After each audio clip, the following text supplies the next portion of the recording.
नरेंद्र मोदी। उन्होंने ना सिर्फ किसानों और एमएसपी की ये बात करी थी, बल्कि उन्होंने तो संकल्प भी ले डाला। भारत की आर्थिक स्थिति सुधारनी है तो भारत के किसान की स्थिति सुधारनी पड़ेगी, और उसी को लेकर के भारतीय जनता पार्टी आज आपका आशीर्वाद मांगने आई है। एक बार जोरदार तालियां हो जाए इनके लिए। क्या बेहतरीन तरीके से इन्होंने अपनी बात रखी है। मतलब पहले 2 मिनट में प्रॉब्लम समझाई, फिर अपना सॉल्यूशन भी दे दिया, और आगे जो बोलते हैं ये, उसे सुनकर आपकी आंखों में आंसू आ जाएंगे। लाल बहादुर शास्त्री कहते थे, जय जवान जय किसान।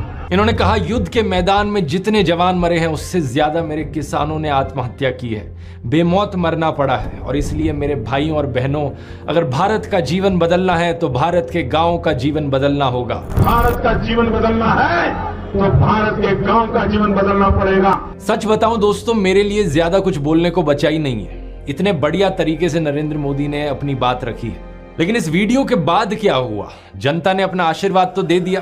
2014 में नरेंद्र मोदी प्रधानमंत्री बन गए।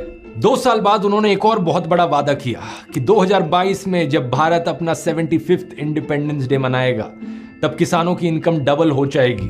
अब कुछ लोग कहेंगे, भाई कोविड आ गया इसलिए मोदी जी ऐसा नहीं कर पाए, उन्होंने अपनी मेहनत तो पूरी करी। अरे कोविड के 2 साल निकाल भी दो, 2022 नहीं तो 2024 तक तो डबल हो जानी चाहिए थी। किसानों की इनकम डबल करने की जगह, किसानों को एमएसपी एट C2 + 50% देने की जगह मोदी सरकार ने उल्टा क्या किया?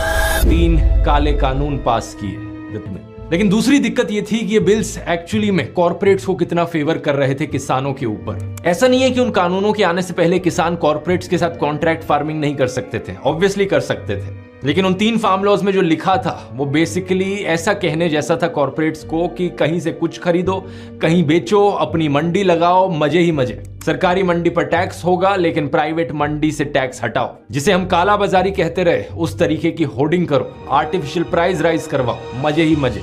ऑलमोस्ट हर चीज में बड़ी बड़ी कॉर्पोरेट कंपनीज को एडवांटेज दिया गया किसानों के कंपैरिजन में।